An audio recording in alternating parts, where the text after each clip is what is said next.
Over 100 years ago, in the middle of the 19th century, several livestock diseases were either awakened or introduced to Great Britain. By the 1850s, 1/4 of British farm animals were infected with one of these scourges, a lung disease called Pleuro-Pneumonia. Between 1855 and 1860, Pleuro-Pneumonia was responsible for over 26 million pounds in losses, 6 times the value of stock imported over the same period. In fact, a veterinary inspector to the Privy Council noted that Pleuro-Pneumonia was one of the most insidious diseases in all of Britain, and very worrisome from an international trade point of view. 19th century Britain was heavily dependent upon imports of food, including live cattle slaughtered for meat within Britain. Now, in order to guard against the introduction of Pleuro-Pneumonia, and for that matter other animal diseases, the British government in the 1860s and 1870s adopted a series of animal disease regulations. For some continental European countries, this meant that they could not export any animals at all to Britain. Other European countries were permitted to do so, provided that their animals were slaughtered immediately at the ports. Initially, both Canada and the United States were exempt from all of these restrictions. But in January 1879, an inspector at Liverpool reported that the steamship Ontario from Portland, Maine, was carrying cattle with the disease Pleuro-Pneumonia. 2 months later, the British government ordered that because of the risk of Pleuro-Pneumonia, all American cattle must be slaughtered at the port of entry. The 1879 restrictions on American cattle understandably upset American exporters and American diplomats. American cattle, which were required to be slaughtered and sold immediately at the ports, brought lower prices than did Canadian cattle, which were allowed freely into Britain for further fattening.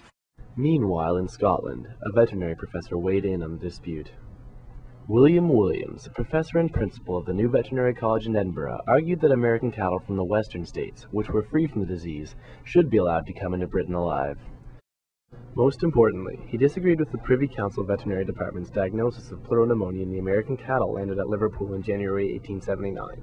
Professor Williams, who was sent lung tissue samples from the American cattle condemned at Liverpool, and who had gone to Liverpool to inspect the alleged cases for himself, wrote in September 1879, "The author does not deny the existence of pleuro in some of the eastern states of America, but it has not yet been proved that this contagious malady prevails in the western states, from whence cattle are brought to this country. Of this, however, he is confident, that in none of the diseased lungs of the cattle referred to did he find the characteristics of contagious pleuro, but in all, those of bronchitis."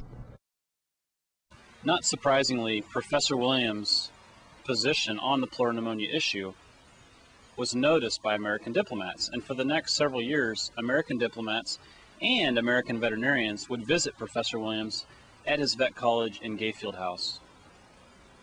Professor Williams would also see his views highlighted by members of the British Parliament, many of whom had a reputation for valuing foreign food supplies from places like the United States and Canada, and who were diametrically opposed to any restrictions on food imports.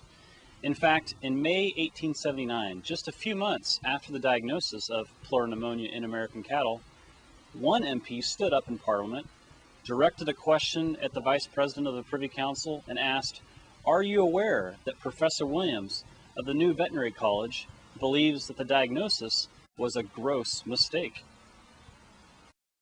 Nevertheless, Britain would continue to restrict American live cattle imports, even after the U.S. eradicated the disease in 1892.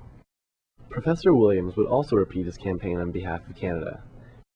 In the autumn of 1892, 2 cargoes of Canadian cattle, totaling over 1,200 animals, were landed at the port of Dundee, Scotland. All these were sold on October 6th, with some being moved to Lindor's farm. On October 11th, the British Board of Agriculture reported that one of the animals at Lindor's farm was suffering from Pleuro-Pneumonia. Professor Williams once again disagreed with his own government's diagnosis, arguing that it was simply a conventional case of bronchitis, not Pleuro-Pneumonia. Once again, however, the British government was not swayed in its position. Both American and Canadian cattle continued to be slaughtered immediately at the ports well into the 20th century. Professor Williams was reportedly denied public advancements on several occasions. Now, perhaps this was because of the positions he took, positions on the Pleuro-Pneumonia issue, which were very much contrary to the British government's diagnosis. Now, in my own research, I initially suspected that Professor Williams was a maverick, someone who was out just to gain fame by disagreeing with his government. But in further research, I've learned that he was a genuine person of genuine courage. On November 12th, 1900, Professor Williams passed away. According to one obituary, Professor Williams was a man who no consideration could swerve from what he considered just and right. Now at his funeral, there were members of agricultural societies, former students, professors of veterinary colleges, even members of government who came to pay their respects to Professor Williams. And for his position, a very controversial one during the transatlantic trade disputes, he must have been well respected, and he was a genuine person of courage.